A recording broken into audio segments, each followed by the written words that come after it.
ಶಿಲುಬೆಗೂ ಸಂಬಂಧನೇ ಇಲ್ಲ. ಆ ವ್ಯಕ್ತಿ ಯೇಸುವಿನ ಶಿಲುಬೆಯನ್ನು ಹೊರಲಿಕ್ಕೆ ಯಾವ ಸಂಬಂಧ ಇಲ್ಲ, ಆದರೂ ಶಿಲುಬೆಯನ್ನು ಹೊರ್ತಾ ಇದ್ದಾನೆ. ಬೇರೆ ಯಾಕೆ ಹೊತ್ತ ಅನ್ನೋದನ್ನ ಆಮೇಲೆ ಹೇಳ್ತೇನೆ. ಅದಕ್ಕಿಂತ ಮೊದಲು ನಿಮ್ಗೊಂದು ವಿಚಾರವನ್ನು ಹೇಳೋದು ನಾನು ನಿಲ್ಲಿಸಿದ್ದೆ. ನಾನೀಗ ಅದನ್ನ ಕಂಟಿನ್ಯೂ ಮಾಡ್ತೇನೆ, ಯಾಕಂದ್ರೆ ಅವಾಗಲೇ ತಗೊಂಡಿದ್ರೆ ಅದಕ್ಕೆ ಸಮಯ ಸಾಲ್ತಾ ಇರಲಿಲ್ಲ. ಅದಕ್ಕೆ ಈಗ ಅದನ್ನು ಮುಂದುವರಿಸ್ತೇನೆ. ಈ ರಕ್ತವನ್ನು ಹೊತ್ತುಕೊಂಡಂತ ಈ ಸಿಮಿಯೋನ ಯಾವಾಗ ಮನೆಗೆ ಹೋದ್ನೋ, ಮೊದಲು ಮನೇಲಿ ನಡೆದಿದ್ದೇನು? ಜ್ವರಗಳು ನಡೆದಿದ್ದೇನು? ಇಲ್ಲ, ಕೇಳಿಸ್ತಾ ಇಲ್ಲ. ಮೊದಲು ನಡೆದಿದ್ದೇನು? ಮನೆಯೊಳಗೆ ಅಡಗಿದ್ದಂತ ಸರ್ಪಶಕ್ತಿಗಳು, ದುರಾತ್ಮ ಶಕ್ತಿಗಳು, ಕೊರತೆಯ ಶಕ್ತಿಗಳು, ಬೆಳೆಯನ್ನು ನಷ್ಟಪಡಿಸುವಂತ ಶಕ್ತಿಗಳು, ಸಾಲಕ್ಕೆ ತೆಗೆದುಕೊಳ್ಳುವ ಶಕ್ತಿಗಳು, ರೋಗಕ್ಕೆ ತೆಗೆದುಕೊಳ್ಳುವ ಶಕ್ತಿಗಳು ಅವನಿಗೆ ತಿಳಿಯದ ರೀತಿಯಲ್ಲಿ ಅವನ ಮನೆಯಿಂದ ಹೊರಗಡೆ ಹೊರಟೋಯ್ತು. ಇದು ಮೊದಲು ನಡೆದಿತ್ತು. ಆ ರೋಗ ಸಿಮಿಯೋನನಿಗೆ ಹೇಳಿಲ್ಲ, ಇಷ್ಟು ದಿನ ನಾನು ಈ ಮನೇಲಿದ್ದೆ, ಈಗ ಹೋಗ್ತೀನಿ ಅಂತ ಹೇಳಿಲ್ಲ. ಅದು ನಾನು ಇಷ್ಟು ದಿನ ನಿಮ್ಮ ಮನೇಲಿ ಬಚ್ಚಿಟ್ಕೊಂಡಿದ್ದೆ, ಸಾಲ ಈಗ ಹೊರಟೋಗ್ತೀನಿ ಅಂತ ಹೇಳಿಲ್ಲ. ಅದು ಯಾವಾಗ ಕುರೇನ್ ಪಟ್ಟಣದ ಸಿಮಿಯೋನ ಆ ಜೆರುಸಲೇಮಿನ ಬೀದಿಗಳಲ್ಲಿ ರಕ್ತ ಯಾವಾಗ ಅವನ ದೇಹದ ಮೇಲೆ ಬಿತ್ತು, ಆ ವಸ್ತ್ರ ಯಾವಾಗ ಆ ರಸ್ತೆಯಲ್ಲಿ ಕಾಲಿಡ್ತು, ಮನೆಯಲ್ಲಿ ಗೊತ್ತಾಯ್ತು ಬರ್ತಿರುವಂತದ್ದು ಸಿಮಿಯೋನ ಅಲ್ಲ. ಹಲ್ಲೆಲೂಯಾ. ಹಾಗೆ ಇವತ್ತು ವಿಶ್ವಾಸದೊಟ್ಟಿಗೆ ಒಂದು ಮಾತನ್ನು ನಾನು ಹೇಳ್ತಾ ಇದ್ದೇನೆ. ಸಿಮಿಯೋನನ ವಸ್ತ್ರದ ಮೇಲೆ ಬಿದ್ದಂತ ರಕ್ತಕ್ಕೆ ಅಷ್ಟು ಶಕ್ತಿ ಇದೆ ಅಂದ್ರೆ, ಬಿದ್ದವನಿಗಿಂತಲೂ ತೊಳೆಯಲ್ಪಟ್ಟಂತ ನೀವು ಪವರ್ಫುಲ್ ಅನ್ನೋದು ನನ್ನ ಮಾತು. ಅವನ ಮೇಲೆ ಅಂಟ್ಕೊಳ್ತು, ನಿಮ್ಮ ಮೇಲೆ ಅಂಟ್ಕೊಂಡಿದ್ದಲ್ಲ, ನಿಮ್ಮ ಮೇಲೆ ಸುರಿಸಲ್ಪಟ್ಟಿದ್ದು. ಸುರಿಸಲ್ಪಟ್ಟಿದ್ದು ಜಾಸ್ತಿನ, ಅಂಟಿದ್ದು ಜಾಸ್ತಿನ? ಹಾಗಾದ್ರೆ ಹೇಳ್ರಿ, ಕುರಿಯೇನನಿಗೆ ಪಟ್ಟಣದ ಸಿಮಿಯೋನನಿಗಿಂತಲೂ ನನ್ನ ಜೀವಿತದಲ್ಲಿ ರಕ್ತ ಶಕ್ತಿಯಾಗಿ ಕೆಲಸ ಮಾಡುತ್ತೆ. ಹಲ್ಲೆಲೂಯಾ. ಈ ರಕ್ತ ಸಿಮಿಯೋನನ ಮನೆಯನ್ನು ಮಾತ್ರ ಬಿಡುಗಡೆ ಮಾಡಲಿಲ್ಲ. ಯಾವಾಗ ಯೇಸುವಿನ ರಕ್ತ ಚಿಂದಿಸಲ್ಪಡ್ತೋ ನಡೆದಂತದ್ದೇನು ಗೊತ್ತಾ? 4 ಕಡೆ ಈ ರಕ್ತ ಸುರಿಸಲ್ಪಡ್ತು. ಎಷ್ಟು ಕಡೆ? ಜ್ವರಗಳಲ್ಲಿ ಎಷ್ಟು ಕಡೆ? 4 ಕಡೆ ಈ ರಕ್ತ ಸುರಿಸಲ್ಪಡ್ತು. ಅದರಲ್ಲಿ ಮೊದಲನೇದಾಗಿ ಈ ರಕ್ತ ಹೋಗಿದ್ದು ಪಾತಾಳಕ್ಕೆ. ಎಲ್ಲೋಗಿದ್ದು ಈ ರಕ್ತ? ಜ್ವರಗಳಲ್ಲಿ ಎಲ್ಲೋಗಿದ್ದು? ಈ ಫಸ್ಟ್ ಈ ಬ್ಲಡ್ ಶಿಲುಬೆಯಲ್ಲಿ ಸುರಿಸಲ್ಪಟ್ಟಿದ್ದು ಎಲ್ಲಿಗೆ ಹೋಯ್ತಂದ್ರೆ, ಈ ಬ್ಲಡ್ ಮೊದಲು ಹೋಗಿದ್ದು ಪಾತಾಳದೊಳಗೆ. ಯಾಕೆಂತಂದ್ರೆ ಪಾತಾಳದಲ್ಲಿ ಶತ್ರುವಾದವನು ಭಕ್ತರನ್ನ ಬಿಡಲ್ಲ ಅಂತ ಸೆರೆಯಲ್ಲಾಕಿ ಅವ್ರನ್ನ ಬಂಧಿಸಿದ್ದ. ಇವ್ರನ್ನ ಬಿಡುಗಡೆ ಮಾಡ್ಬೇಕಂತಂದ್ರೆ ಬೆಲೆ ಉಳ್ಳದು ಕೊಡಬೇಕು. ಇವ್ರನ್ನ ಬಿಡುಗಡೆ ಮಾಡ್ಬೇಕಂದ್ರೆ ಏನ್ ಕೊಡ್ಬೇಕು? ಬೆಲೆ ಉಳ್ಳದ್ದು ಕೊಡಬೇಕು. ನೋಡೋಣ ಎಫೆಸದವರಿಗೆ ಬರೆದಂತ ಪತ್ರಿಕೆ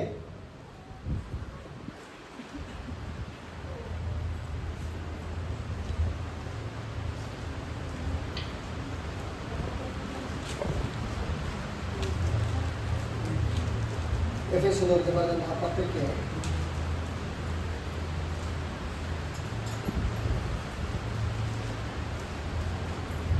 4ನೇ ಅಧ್ಯಾಯ 8ನೇ ವಚನ. ಆದುದರಿಂದ ಆತನು ಉನ್ನತ ಸ್ಥಾನಕ್ಕೆ ಏರಿದಾಗ ತಾನು ಜಯಿಸಿದ್ದ ಬಹುಜನರನ್ನು ಸೆರೆ ಹಿಡಿದುಕೊಂಡು ಹೋಗಿ ಮನುಷ್ಯರಿಗೆ ದಾನಗಳನ್ನು ಮಾಡಿದನು ಎಂಬುದಾಗಿ ಪ್ರವಾದಿ ಹೇಳುತ್ತಾನೆ. ಓದಿ. ಏರಿ ಹೋದವನೆಂದು ಹೇಳಿದ್ದರಲ್ಲಿ ಭೂಮಿಯ ಅಧೋಭಾಗಕ್ಕೆ ಇಳಿದಿದ್ದನೆಂತಲೂ ಹೇಳಿದ ಹಾಗಾಯ್ತಲ್ಲ. ಹಾಗಾದ್ರೆ ಯೇಸು ಮೊದಲು ಏರಿ ಹೋಗುವುದಕ್ಕಿಂತ ಮೊದಲು ಆತನು ಇಳಿದು ಹೋದ. ಹಲ್ಲೆಲೂಯಾ. ಫಸ್ಟ್ ಈ ಬ್ಲಡ್ ಏರಿ ಹೋಗಿಲ್ಲ, ಇಳಿದು ಹೋಯ್ತು. ಆಮೇಲೆ ಅರ್ಥ ಆಗ್ತಿದೆ ನಾನು ಹೇಳೋದು? ಫಸ್ಟ್ ಈ ರಕ್ತ ಏರಿ ಹೋಗಿಲ್ಲ. ಏನ್ ಮಾಡ್ತಿ? ರಕ್ತ ಫಸ್ಟ್ ಇಳಿತು. ಎಲ್ಲಿಗೆ ಇಳಿತು? ಪಾತಾಳದೊಳಗೆ ಇಳಿತಿ ರಕ್ತ. ಯಾಕೆಂತಂದ್ರೆ ಶತ್ರು ಕೆಲವು ಭಕ್ತರನ್ನ ಬಂಧಿಸಿಟ್ಟಿದ್ದಾನೆ ಅದರೊಳಗೆ. ಬಟ್ ಯಾವಾಗ ಈ ರಕ್ತ ಪಾತಾಳದ ಒಳಗೆ ಪ್ರವೇಶ ಮಾಡ್ತೋ ನಡೆದಿದ್ದೇನಂತಂದ್ರೆ, ಯಾವ ಪಾತಾಳದ ಶಕ್ತಿ ಭಕ್ತರನ್ನ ಬಂಧಿಸಿಟ್ಟಿತ್ತೋ ಈ ರಕ್ತ ಆ ಎಲ್ಲ ಸರಪಳಿಗಳನ್ನ ಕೆಡವಿ ಹಾಕಿ ಈ ಭಕ್ತರನ್ನ ಮೇಲೆ ಎತ್ತಿಕೊಂಡು ಹೋಗುವ ಹಾಗೆ ಈ ರಕ್ತ ಸಹಾಯ ಮಾಡ್ತು.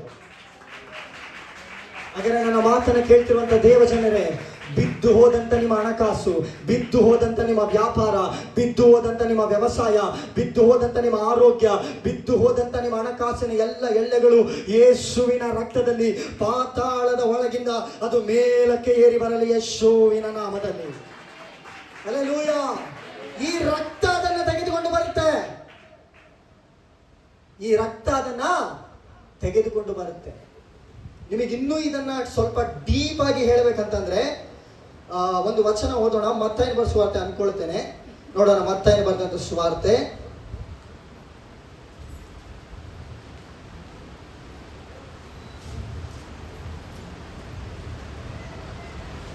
27ನೇ ಅಧ್ಯಾಯ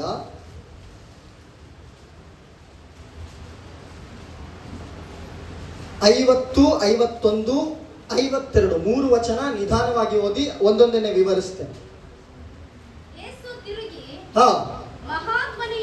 ಕೇಳಿಸ್ಕೊಳ್ರಿ. ಶಿಲುಬೆಯಲ್ಲಿ ನಡೀತಾ ಇರೋದು ಯೇಸು ಮಹಾಧ್ವನಿಯಿಂದ ಕೂಗಿ ಪ್ರಾಣ ಬಿಟ್ಟನು.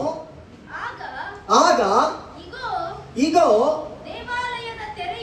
ದೇವಾಲಯದ ತೆರೆಯು ಮೇಲಿಂದ ಕೆಳಗಿನವರೆಗೂ ಹರಿದು. ಇದು ಯಾಕಾಯ್ತು ಗೊತ್ತಾ? ಇದಾಗಿದ್ದು ಯಾಕೆ ಗೊತ್ತಾ? ನಾವು ಅವಾಗಲೇ ಬೆಳಿಗ್ಗೆ ಓದಿದ್ವಿ ಯೆಶಾಯನು ಬರೆದಂತ ಪ್ರವಾದನೆ 59ನೇ ಅಧ್ಯಾಯದ 1ನೇ ವಚನ. ಮತ್ತೊಂದ್ಸಲ ಓದಿ ಅದನ್ನು.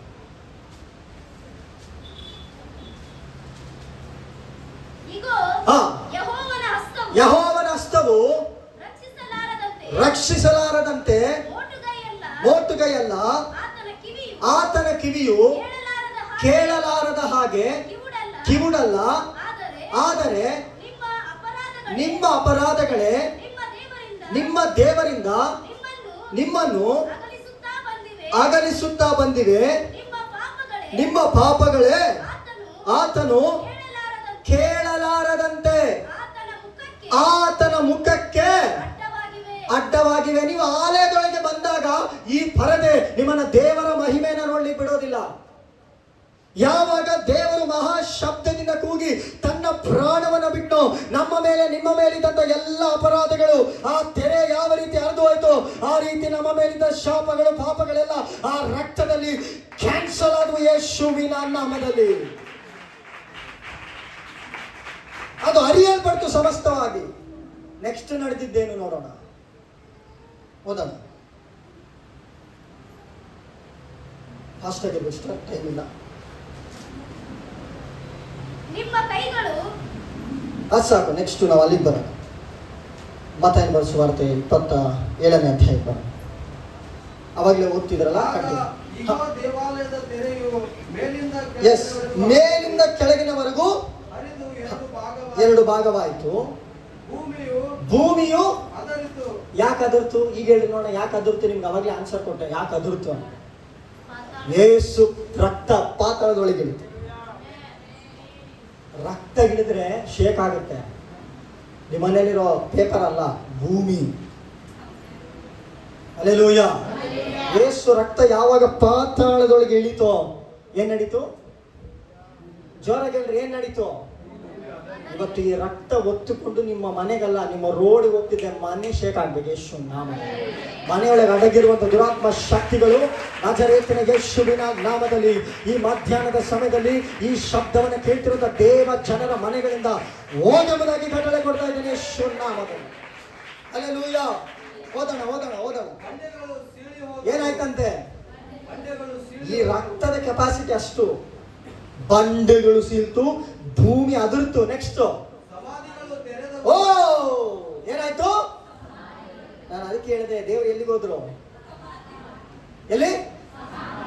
ಒಳಗಿಳಿದ್ರು. ಎಲ್ಲಿಳಿದ್ರು?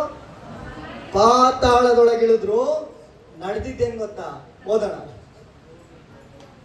ನಿತ್ಯ ಹೋಗಿದ್ದ ಅನೇಕ ಭಕ್ತರ ದೇಹಗಳು ಎದ್ದವು. ಎಷ್ಟೋ ವರ್ಷಗಳಿಂದ ಮಲಗಿದಂತ ದೇಹಗಳಿಗೆ ಒಂದೇ ಸಲ ಜೀವ ಬಂದ್ಬಿಡು.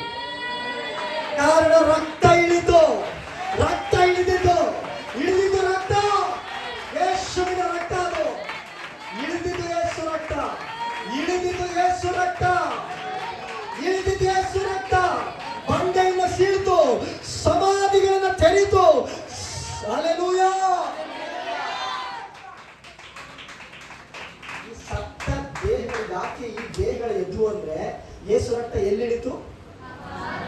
ಪಾತಾಳಗಳಿಗೆ. ಈ ರಕ್ತ ಇಳಿತಿದ್ದಂಗೆ ಭೂಮಿಗಿದ್ರು ಪವರ್ ತಟ್ಕೊಳಕ್ ಆಗ್ತಾ ಇಲ್ಲ, ಬಂಡೆಗಿದ್ರು ಪವರ್ ತಟ್ಕೊಳಕ್ ಆಗ್ತಾ ಇಲ್ಲ, ಸಮಾಧಿಗಿದ್ರು ಪವರ್ ತಟ್ಕೊಳಕ್ ಆಗ್ತಾ ಇಲ್ಲ, ಮೂಳೆಗೂ ತಟ್ಕೊಳಕ್ ಆಗ್ತಾ ಇಲ್ಲ, ಎಲುಬಿಗೂ ತಟ್ಕೊಳಕ್ ಆಗ್ತಾ ಇಲ್ಲ. ಜೀವವನ್ನು ಪಡೆದುಕೊಂಡು ಯೇಸುವಿನ ನಾಮದಲ್ಲಿ. ಹಲ್ಲೆಲೂಯಾ. ಹಾಗಾದ್ರೆ ಯೇಸುವಿನ ರಕ್ತದಲ್ಲಿ ಜೀವ ಇದೆ.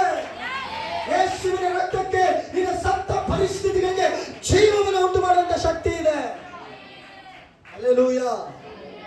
ನೆಕ್ಸ್ಟ್ ಏನ್ ನಡೀತು ಗೊತ್ತಾ? ಓದಿ.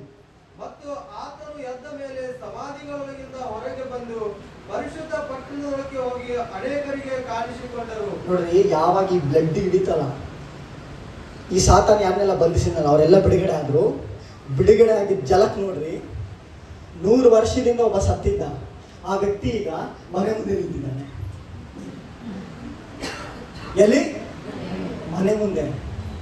ನೀವೇ ಯೋಚನೆ ಮಾಡ್ರಿ, ಸಮಾಧಿ ಒಳಗಿರೋ ನಿಮ್ಮ ಮನೆಗೆ ಬಂದ್ರೆ, ಅಯ್ಯೋ ತುಂಬಾ ದಿನ ಆದ್ಮೇಲೆ ಬಂದಿದ್ಯಾ, ಪಾಯಸ ಗೀಸ ಮಾಡ್ಕೊಡ್ಬೇಕಾ, ಹೋಳಿಗೆ ಒಬ್ಬಟ್ಟೇನಾರು ಕೊಡ್ಬೇಕಂತೀರಾ, ಎದುರ್ಕೊಂಡು ಓಡ್ತೀರಾ. ಮತ್ತೆ ಏನಾಗಿರ್ಬೋದು, ಅಷ್ಟು ಜನ ಯೆರೂಸಲೇಮ್ ಒಳಗೆ ಹೋದ್ರಲ್ಲ. ಮತ್ತೊಂದ್ಸಲ ಓದಿ ಅದು. ಮತ್ತು ಆತನು ಎದ್ದ ಮೇಲೆ ಸಮಾಧಿಗಳೊಳಗಿಂದ, ಓ ಜೀಸಸ್, ಎಲ್ಲಿಂದ? ಸಮಾಧಿಗಳ ಒಳಗಿಂದ ಹೊರಗೆ ಬಂದು ಪರಿಶುದ್ಧವಾದ ಯೆರೂಸಲೇಮ್ ಪಟ್ಟಣದ ಒಳಗೆ ಹೋಗಿ ಅನೇಕರಿಗೆ ಕಾಣಿಸಿಕೊಂಡರು. ಇದರಿಂದ ಏನ್ ಗೊತ್ತಾಯ್ತು ಅಂತಂದ್ರೆ, ಈ ರಕ್ತ ಪಾತಾಳದಲ್ಲಿದ್ದಂತ ಜನರನ್ನ ಬಿಡುಗಡೆ ಮಾಡ್ತು ಅನ್ನೋದನ್ನ ತೋರಿಸ್ತಾ ಇದೆ. ಪಾತಾಳದಲ್ಲಿರೋ ಜನರಿಗೆ ಈ ರಕ್ತಕ್ಕೆ ಬಿಡುಗಡೆ ಮಾಡೋ ಶಕ್ತಿ ಇದೆ ಅಂದ್ರೆ, ಇಲ್ಲೆಲ್ಲೋ ಅಡಗಿರುವಂತ ನಿನ್ನ ಆಶೀರ್ವಾದವನ್ನು ಎಳೆದು ತರುವಂತ ಶಕ್ತಿ ಈ ರಕ್ತಕ್ಕಿಲ್ವಾ? ಎಲ್ಲೋ ಅಡಗಿರುವಂತ ಆರೋಗ್ಯವನ್ನು ಎಳೆದು ತರುವಂತ ಶಕ್ತಿ ಈ ರಕ್ತಕ್ಕಿಲ್ವಾ? ನಿನಗಿದ್ದಂತ ಆಶೀರ್ವಾದಗಳನ್ನ ನೀನು ಅನುಭವಿಸುವಂತ ರೀತಿಯಲ್ಲಿ ಈ ರಕ್ತ ಎಳೆದು ತರುವಂತ ಶಕ್ತಿ ಇದಕ್ಕಿಲ್ವಾ? ಪಾತಾಳದಲ್ಲಿದ್ದಂತ ಸಾವಿರಾರು ವರ್ಷಗಳ ಹಿಂದೆ ಸತ್ತಂತ ಭಕ್ತರ ದೇಹಗಳನ್ನೇ ಈ ರಕ್ತ ಮೇಲಕ್ಕೆ ಎದ್ದು ತರಲಿಕ್ಕೆ ಶಕ್ತಿ ಇದೆ ಅಂತಂದ್ರೆ, ಅಡಗಿರುವಂತ ನಿನ್ನ ಆಶೀರ್ವಾದ, ಅಡಗಿರುವಂತ ನಿನ್ನ ಸಮೃದ್ಧಿ, ಅಡಗಿರುವಂತ ನಿನ್ನ ಬೆಳೆ, ಅಡಗಿರುವಂತ ನಿನ್ನ ಮಕ್ಕಳ ಭವಿಷ್ಯ, ಅವರ ವಿದ್ಯಾಭ್ಯಾಸ, ಆರೋಗ್ಯ, ಸಮಾಧಾನ, ನೆಮ್ಮದಿ ಎಲ್ಲವನ್ನು ಎಳೆದು ತರಲಿಕ್ಕೆ ಯೇಸುವಿನ ರಕ್ತಕ್ಕೆ ಸಾಧ್ಯತೆ ಇದೆ. ದೇವರೇ, ಸಾಧ್ಯ ಇದೆ. ಓದೋಣ. ಶತಾಧಿಪತಿಯು ಮತ್ತು ಅವನ ಸಂಗಡ ಯೇಸುವನ್ನು, ಅದನ್ನ ನಾಳೆ ನೋಡ್ತಾರೆ. ಆ ಮ್ಯಾಟ್ರ್ ನಾಳೆ ನೋಡೋಣ. ಆಮೇಲೆ ನಾಳೆ ಅಲ್ಲ, ಭಾನುವಾರ ನೋಡೋಣ. ಅದನ್ನ ನಾನು ವಿವರಿಸ್ತೀನಿ. ಈಗ ಅರ್ಥ ಮಾಡ್ಕೊಳ್ಳಿ, ಯೇಸು ಮಹಾ ಶಬ್ದದಿಂದ ಕೂಗಿದಾಗ ಈ ರಕ್ತ ಅಲ್ಲಿ ಪ್ರಾಣ ಹೋಯ್ತು. ಪ್ರಾಣ ಹೋಯ್ತ ತಕ್ಷಣ ರಕ್ತ ಎಲ್ಲಿಗೋಯ್ತು? ಎಲ್ಲ ಹೇಳ್ರಿ. ರಕ್ತಮಯವಾದಂತ ಯೇಸು ಎಲ್ಲಿಗೋದ್ರು? ಎಲ್ಲಿ? ಪಾತಾಳದೊಳಗು. ಪಾತಾಳದಲ್ಲಿ ಶತ್ರು ಸಿಂಹಾಸನ ಕೂತ್ಕೊಂಡಿದ್ದಾನೆ. ಏನಂತ? ಯಾರು ಬರಲ್ಲ. ಏನ್ ಬರಲ್ಲ? ಯಾರು ಬರಲ್ಲ. ಯಾಕೆ? ಈ ಬಂಧಿಸುವಂತ ದುರಾತ್ಮ ಹೇಳ್ತಾ ಇದೆ, ನಾವು ಯೇಸುವಿನ ಸಮಾಧಿಗೆ ಏನ್ ಮಾಡಿದ್ದೀವಿ? ಮುಚ್ಚಾಗಿದೆ. ಯೇಸು ಬರಲ್ಲ ಅಂತ ಮಾತಾಡ್ಕೊಳ್ತೇನೆ. ಅದನ್ನ ನಾನು ಈ ಟಾಪಿಕ್ ಹೋಗ್ಬಾರ್ದಂತ ಗೊತ್ತಾಗ್ತಾ ಇಲ್ಲ. ಬಟ್ ಇದು ತುಂಬಾ ವಿಚಾರ ಇದೆ. ಈ ವಿಚಾರಕ್ಕಿಂತಲೂ ಹೆಚ್ಚಾಗಿ ನಾನು ಈ 4 ವಿಚಾರನ ಫೋಕಸ್ ಮಾಡ್ತೀನಿ.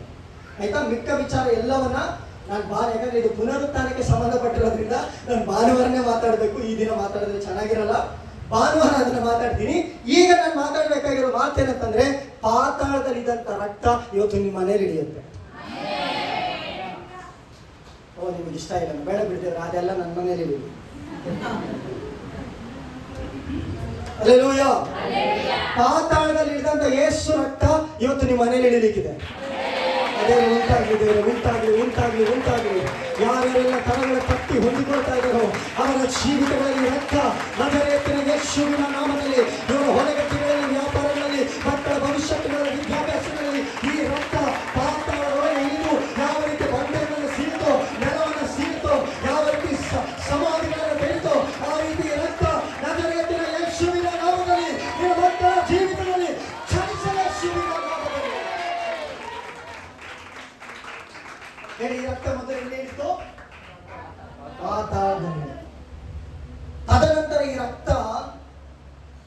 ಯಹೂದ್ಯರಿಗೆ ನ್ಯಾಯ ತೀರ್ಪಾಯಿತು. ಏನಾಯ್ತು? ಯಹೂದ್ಯರಿಗೆ ಯಾಕೆ ಯಹೂದ್ಯರಿಗೆ ನ್ಯಾಯ ತೀರ್ಪಾಯ್ತು ಅಂದ್ರೆ ಅವ್ರು ಹೇಳಿದ್ರು, ಈ ಶಾಪ ಯಾರ ಮೇಲೆ ಬರ್ಲಿ ಹೇಳ್ರಿ, ಯಾರ ಮೇಲೆ ಬರ್ಲಿ? ಅವ್ರು ಯಹೂದ್ಯರು ಹೇಳಿದ್ರು, ಪಿಲಾತನ ಪಾಪ ತಪ್ಸಕ್ ನೋಡ್ದ.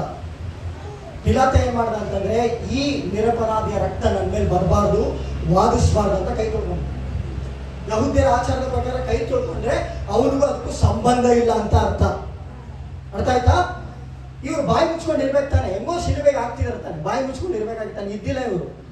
ಏನ್ ಮಾಡಿದ್ರು, ಸರಿ ಯೇಸುವನ್ನ ಶಿಲುಬೆಗೆ ಹಾಕ್ತಿದ್ಯಲ್ಲ, ನಿನ್ ಮೇಲೆ ಏನ್ ಬರೋದು ಬೇಡ, ಇದು ನಮ್ಮ ಮೇಲೂ ನಮ್ಮ ಮಕ್ಕಳ ಮೇಲೂ. ಇವ್ರ ಮೇಲೆ ಬಂದಿದ್ರು ಹೋಗಿಲ್ಲ, ಅವ್ರಾರ ಹೋಗಿರೋದು ಯಾರ ಮೇಲೆ ಬರ್ಬೇಕಂತ.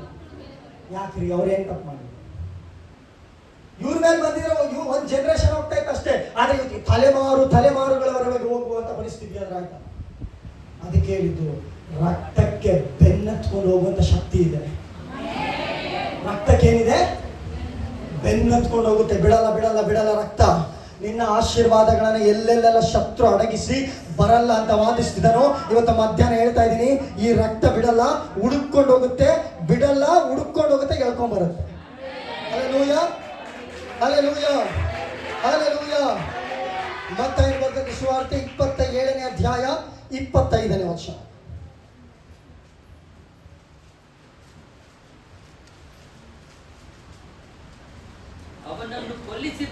ಅವನನ್ನು ಕೊಲ್ಲಿಸಿದ್ದಕ್ಕೆ ನಾವು ನಮ್ಮ ಮಕ್ಕಳು ಉತ್ತರ ಕೊಡುತ್ತೇವೆ ಅಂದರು. ಯಾರು ಉತ್ತರ ಕೊಡ್ತಾರಂತೆ? ಎಷ್ಟು ಜನ ಸತ್ರು ಗೊತ್ತಾ? ಯಹೂದಿಗಳು ಈ ರಕ್ತದ ನಿಮಿತ್ತ. ಯಾರಿಗಾರು ಅಂದಾಜ್ ಮೇಲೆ ಗೊತ್ತಿದ್ರೆ ಹೇಳ್ರಿ ನೋಡೋಣ. ಚರಿತ್ರೆ ಏನ್ ಹೇಳುತ್ತೆ ಗೊತ್ತಾ? 60 ಲಕ್ಷ ಜನ ಯಹೂದಿಗಳು ಕೊಲ್ಲಲ್ಪಟ್ರಂತೆ. ಎಷ್ಟು? 60 ಲಕ್ಷ ಜನ. ಹಿಟ್ಲರ್ ಕೊಂದಿದ್ದು ಯಾರನ್ನ ಅನ್ಕೊಂಡ್ರು? ಇದೇ ಯಹೂದಿಗಳನ್ನ ಗ್ಯಾಸ್ ಚೇಂಬರ್ಗಳಲ್ಲಿ ಹಾಕಿ ಉಸಿರುಗಡಿಸಿ ಕೊಂದಾಗ್ದ 60 ಲಕ್ಷ ಜನರನ್ನ. ಈ ರಕ್ತ ಎಷ್ಟು ಜನರನ್ನ ಬಲಿ ತಗೊಳ್ತು? ಇದಕ್ಕೆ ಬರೀ ಆಶೀರ್ವಾದ ಮಾಡಕ್ ಮಾತ್ರ ಬರ್ತಾನೆ ಅನ್ಕೋಬೇಡಿ, ಇದು ತಿರುಗು ಸಹ ಬೀಳುತ್ತೆ. ಯಾರಿಗೆ? ನಿನಗೆ ವಿರುದ್ಧವಾಗಿ ಮಾಟಮಂತ್ರ ಮಾಡಿಸ್ತಾನೆ. ಇದು ತಿರುಗಿ ಬೀಳುತ್ತೆ ನಿನ್ನನ್ನು ಕುರಿತಾಗಿ ತಪ್ಪಾಗಿ ಮಾತನಾಡೋರಿಗೆ. ಇದು ತಿರುಗಿ ಬೀಳುತ್ತೆ ನಿನ್ನ ಕುರಿತಾಗಿ ಸುಳ್ಳಾದಂತ ಪ್ರಚಾರ ಮಾಡೋರಿಗೆ. ಇದು ತಿರುಗಿ ಬೀಳುತ್ತೆ ನಿನಗೆ ಯೇಸು ಸ್ವಾಮಿ ನಂಬಿರೋದಕ್ಕೆ ನಿನಗೆ ಊರಲ್ಲಿ ನೀರು ಕೊಡಲ್ಲ, ನಿನಗೆ ರೇಷನ್ ಕಾರ್ಡ್ ತೆಗ್ದಾಕ್ತೀನಿ, ನೀನು ಓಟ್ ತೆಗ್ದಾಕ್ತೀನಿ, ನಿನಗೆ ಅದು ಮಾಡ್ತೀನಿ, ಇದು ಮಾಡ್ತೀನಿ, ಬಹಿಷ್ಕಾರ ಆಗ್ತೀನಿ. ರಕ್ತ ರೆಡಿ ಇದೆ, ರಕ್ತ ರೆಡಿ ಇದೆ. ಈ ರಕ್ತದ ಮುಂದೆ ಆಡಬೇಡಿ. ಇದು ಸಾಮಾನ್ಯವಾದಂತ ರಕ್ತ ಅಲ್ಲ. ಇದು 60 ಲಕ್ಷ ಜನರನ್ನ ಸೇಡಿನಿಂದ ಬೆನ್ನತ್ತಿದಂತ ರಕ್ತ. ಇದು ತನ್ನ ಮಕ್ಕಳಿಗೋಸ್ಕರ ವಾದಿಸುವಂತ ರಕ್ತ. ಇದು ತನ್ನ ಮಕ್ಕಳಿಗೋಸ್ಕರ ವಾದಿಸುವಂತ ರಕ್ತ. ಇದು ಅನ್ಕೋಬೇಡಿ ಏನು ನಡೆಯುತ್ತೆ ಅಂತ. ದೇವರ ಮಕ್ಕಳು ಕುರಿಗಳ ನಿಜ, ಆದ್ರೆ ಅವರಪ್ಪ ಯೂದ ಗೋತ್ರದ ಸಿಂಹ. ಯಾರೊಬ್ರು ಕೇಳ್ತೀನಿ, ನೀವು ಕುರಿಗಳ ನಿಜ? ನಾವು ಕುರಿಗಳ, ಆದ್ರೆ ನಮ್ಮ ಕುರುಬ ಕುರಿ ಅಲ್ಲ, ಅವನು ಸಿಂಹ.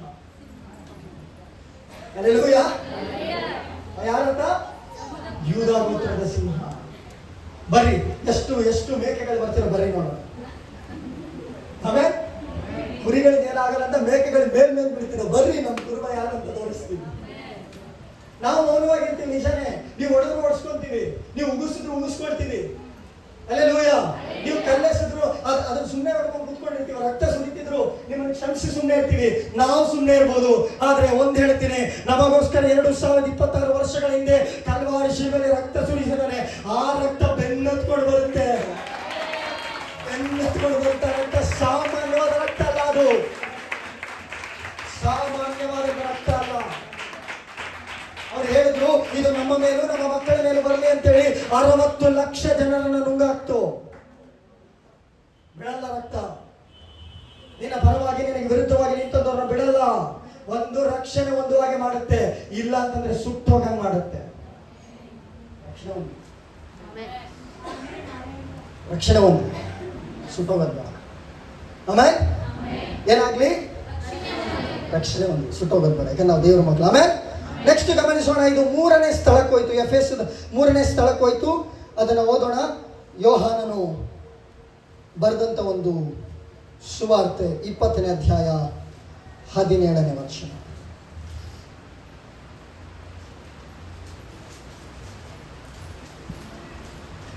ಓದಬೇಕು. ಯೇಸು ಆಕೆಗೆ, ನನ್ನನ್ನು ಹಿಡಿಯಬೇಡ. ನನ್ನನ್ನು ಹಿಡಿಯಬೇಡ, ಯಾಕೆಂದರೆ ನಾನು ಇನ್ನು ತಂದೆಯ ಬಳಿಗೆ ಏರಿ ಹೋದವನಲ್ಲ. ಮೂರನೇದಾಗಿದೆ, ಎಲ್ಲಿಗೆ ಏರೋಗ್ಬೇಕು? ಅಲ್ಲಿಗೆ ಹೋಗ್ಬೇಕು. ಎಲ್ಲಿಗೆ? ಅಲ್ಲಿಗೆ. ಮೊದಲು ಎಲ್ಲಿಗೆ ಹೋಯ್ತು? ಫಸ್ಟ್ ತಂದೆ ಹತ್ರ ಹೋಗಿಲ್ಲ, ಇದು ಫಸ್ಟ್ ಎಲ್ಲಿಗೆ ಹೋಯ್ತು? ಇಳಿತಲ್ಲಿ ಸೆಟಲ್ಮೆಂಟ್ ಮಾಡ್ಕೊಂಬರೋಣ. ಅಲ್ಲೆಲ್ಲೂಯ್ಯ, ಹೋಗಿ ಸೆಟಲ್ಮೆಂಟ್ ಮಾಡ್ತು ಬಂತು. ನಾನು ಹೇಳ್ತಾ ಇದ್ದೀನಿ, ಇವತ್ತು ನಿಮಗೆ ವಿರುದ್ಧವಾಗಿ ನಿಂತಂಥವ್ರು ರಕ್ಷಣೆ ಹೊಂದಬೇಕಿಲ್ಲ ಅಂದ್ರೆ ಸೆಟಲ್ಮೆಂಟ್ಗೆ ರೆಡಿ ಆಗ್ಬೇಕು. ಆಮೇಲೆ ಸೆಟಲ್ಮೆಂಟ್ಗೆ ರೆಡಿ ಆಗ್ಬೇಕು ಅವರೆಲ್ಲ. ನಿನ್ ಜಮೀನ್ ಬಿಡಲ್ಲ, ಆಸ್ತಿ ಕೊಡಲ್ಲ, ನಿನ್ ಮಕ್ಳಿಗೆ ಬರಂಗ್ ಮಾಡಲ್ಲ, ನಿನ್ ರೇಷನ್ ಕಾರ್ಡ್ ಹೋಗಂಗ್ ಮಾಡಲ್ಲ, ರೇಷನ್ ಕೊಡಲ್ಲ, ಬಾವಿ ನೀರ್ ತೆಗಿಯಕ್ ಬಿಡಲ್ಲ, ನೀರ್ ಕುಡಿಯಕ್ ಬಿಡಲ್ಲ. ನೀನ್ ಕುಡಿಯಕ್ ಬಿಟ್ಟಿಲ್ಲ ಅಂತ ಮಾರನೇ ದಿನ ನೀನ್ ಕುಡಿಯಕ್ಕಿರಲ್ಲ. ಅಲ್ಲೆಲ್ಲೂಯ್ಯ, ನೀನ್ ಕುಡಿಯಕ್ಕಿರಲ್ಲ, ಹುಷಾರಾಗಿರು. ಕಾರಣ ಈ ರಕ್ತಕ್ಕೊಂದು ಶಕ್ತಿ ಇದೆ, ಬೆನ್ನತ್ಕೊಂಡು ಬರುತ್ತೆ. ನನಗೋಗಕ್ಕಾಗಲ್ಲ, ಇದು ಸಂಧಿಗೊಂದೇನು ನುಗ್ಗೋಗುತ್ತೆ. ಆಮೇಲೆ ಈ ರಕ್ತ ನೆಕ್ಸ್ಟ್ ಎಲ್ಲಿಗೋಯ್ತು? ಎಲ್ಲಿಗೋಯ್ತು? ಪರಲೋಕ ರಾಜ್ಯಕ್ಕೆ ಹೋಯ್ತು. ಯಾಕೆ ಗೊತ್ತಾ? ಒಂದು ಬಲಿ ಆದ್ಮೇಲೆ ಯಜ್ಞ ಪೀಠದ ಮೇಲೆ ಬ್ಲಡ್ ಹಾಕ್ಬೇಕು. ಅದಕ್ಕೆ ಯೇಸುವಿನ ಬ್ಲಡ್ ಎಲ್ಲಿಗೋಯ್ತು? ಮೂರನೇದಾಗಿ ಹೇಳಿ, ಎಲ್ಲಿಗೋಯ್ತು? ಪರಲೋಕ ರಾಜ್ಯಕ್ಕೆ ಹೋಯ್ತು. ತದನಂತರ ನಡೆದಿದ್ದೇನೆಂತಂದ್ರೆ ಈ ಬ್ಲಡ್ 4ನೇ ಸ್ಥಳಕ್ಕೆ ಹೋಯ್ತು. ಎಷ್ಟನೇ ಸ್ಥಳಕ್ಕೆ? ಮೊದಲನೇ ಸ್ಥಳ ಯಾವುದು? ಓ ಸೂಪರ್. 2ನೇ ಸ್ಥಳ? ಓ ದೇವರೇ, ಎಲ್ಲಿ 2ನೇ ಸ್ಥಳ? ಓ ನಾನು ಚರ್ಚ್ಕೋಬೇಕು. ಎಲ್ಲಿಗೆ? ಫಸ್ಟ್ ಹೋಗಿದ್ದು ಪಾತಾಳದ, ಹೌದಾ? ಸೆಕೆಂಡ್ ಎಲ್ಲ ಹೋಯ್ತು ಅಂದ್ರೆ ಯಹೂದಿಗಳ ಮೇಲೆ ತೀರ್ಪಾಯ್ತು. ಮೂರನೇದಾಗಿ ಎಲ್ಲ ಹೋಯ್ತು? ಎಲ್ಲಿ? ತೀರ್ಪು ನಿಮ್ಮ ಮೇಲೆಲ್ಲ ಆಗಿದ್ದು, ತೀರ್ಪಾಗಿದ್ದು ಯಾರು ಹೇಳಿದ್ರಲ್ಲ? ನಮ್ಮ ಮೇಲೂ ನಮ್ಮ ಮಕ್ಕಳ ಮೇಲೆ. ಯಾರು? ನೀವು ಹೇಳಿದ್ರಾ? ಮತ್ತೆ ನಮ್ಮ ಮೇಲೆ ಅಂತ ಯಾಕೆ ಹೇಳ್ತಿದ್ರ? ನೀವಲ್ಲ ಹೇಳಿದ್ಯಾರು? ಯಹೂದಿಗಳು. ಅದಕ್ಕೆ 60 ಲಕ್ಷ ಜನ ಯಹೂದಿ ಕೊಲ್ಲಲ್ಪಟ್ಟರು ಹಿಟ್ಲರ್ನ ಕೈಯಲ್ಲಿ. ಬೇಕಾದ್ರೆ ಚರಿತ್ರೆ ಓದಿ, ಹಿಸ್ಟ್ರಿ ತೆಗೀರಿ.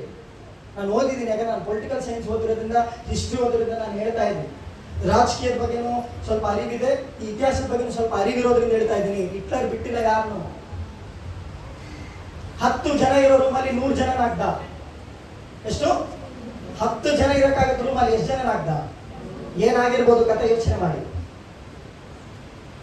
ಅಂತ ಗೋಡಾನ್ಗಳನ್ನ ನಿರ್ಮಾಣ ಮಾಡಿ 100 ಜನ ಇರೋ ಜಾಗದಲ್ಲಿ 1000 ಜನ, 10,000 ಜನ ಇರೋ ಜಾಗದಲ್ಲಿ 20,000 ಜನ, ಈ ರೀತಿ ಹಾಕಿ ಅವ್ರನ್ನ ಉಸಿರುಗಟ್ಟಿ ಸಾಯಿಸಂಗ್ ಮಾಡ. ಕಾರಣ ರಕ್ತ ಬಿಡ್ಲಿಲ್ಲ, ರಕ್ತ ಬಿಡ್ಲಿಲ್ಲ. ನೆಕ್ಸ್ಟ್ ಮೂರನೇದಾಗಿ ರಕ್ತ ಎಲ್ಲಿಗೋಯ್ತು? ಪರಲೋಕಕ್ಕೆ ಹೋಯ್ತು. ಎಲ್ಲಿಗೋಯ್ತು? ಬಲಿ ಆದ್ಮೇಲೆ ಯಾಗಪೀಠದಲ್ಲಿ ಏನ್ ಸಮರ್ಪಣೆ ಆಗ್ಬೇಕು? ರಕ್ತ ಸಮರ್ಪಣೆ ಆಗ್ಬೇಕು. ಆ ರಕ್ತ ಎಲ್ಲಿಗೋಯ್ತು? ಪರಲೋಕಕ್ಕೆ ಹೋಯ್ತು. ಈಗ 4ನೇದಾಗಿ ರಕ್ತ ಹೋಗಿದ್ದು. ಹಲ್ಲೆಲೂಯ. ಓದೋಣ. ಎಫೆಸದವರಿಗೆ ಬರೆದ ಪತ್ರಿಕೆ 1ನೇ ಅಧ್ಯಾಯ 7ನೇ ವಚನ. ಫಾಸ್ಟ್ ಇರ್ಬೇಕು, ಸ್ಲೋ ಇರ್ಬೇಡ್ರಿ.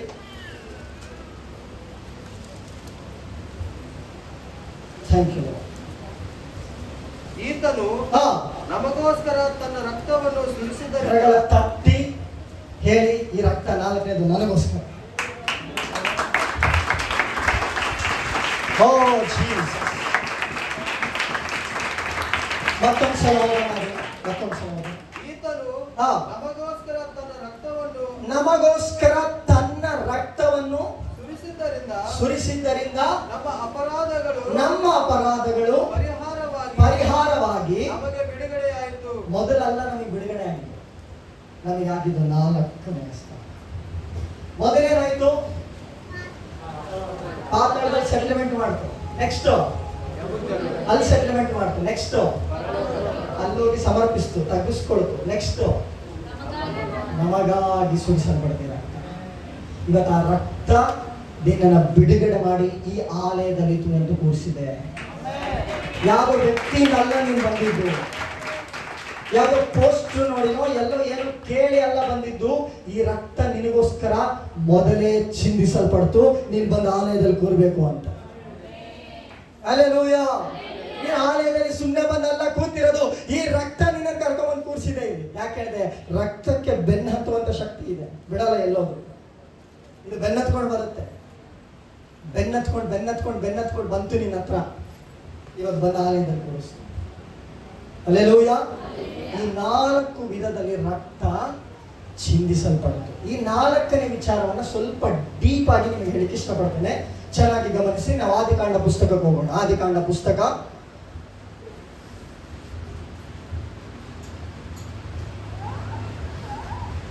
4ನೇ ಅಧ್ಯಾಯ 3ನೇ ವಚನ. ಕಾಲಾಂತರದಲ್ಲಿ ಕಾಯಿನನು ಹೊಲದ ಬೆಳೆಯಲ್ಲಿ ಕೆಲವನ್ನು ತಂದು ಸಮರ್ಪಿಸಿದನು. ಹೇಬೇಲನು ಹಾಗೆಯೇ ತನ್ನ ಹಿಂಡಿನಿಂದ ಚೊಚ್ಚಲ ಕುರಿಗಳನ್ನು ಕಾಣಿಕೆಯಾಗಿ ತಂದು ಅವುಗಳ ಕೊಬ್ಬನ್ನು ಹೋಮ ಮಾಡಿದನು. ಇದೆಲ್ಲ ನಿಮಗೆ ಗೊತ್ತಿದ್ಯಾ? ಗೊತ್ತಿರೋರು ಜೋರಾಗಿ ಒಂದು ಅಲ್ಲೇಲೂಯಾ ಹೇಳ್ರಿ. ಗೊತ್ತಿಲ್ಲದಿರೋರು ಜೋರಾಗಿ ಒಂದು ಅಲ್ಲೇಲೂಯಾ ಹೇಳ್ರಿ. ಈಗ ಓದ್ಕೊಳ್ಳಿ, ಗೊತ್ತಾಗುತ್ತೆ. ಮತ್ತೊಂದ್ಸಲ ಓದೋಣ. ಕಾಲಾಂತರದಲ್ಲಿ ಕಾಯಿನನು ಹೊಲದ ಬೆಳೆಯಲ್ಲಿ ಕೆಲವನ್ನು ತಂದು ಯೆಹೋವನಿಗೆ ಕಾಣಿಕೆಯಾಗಿ ಸಮರ್ಪಿಸಿದನು. ಹೇಬೇಲನು ಹಾಗೆಯೇ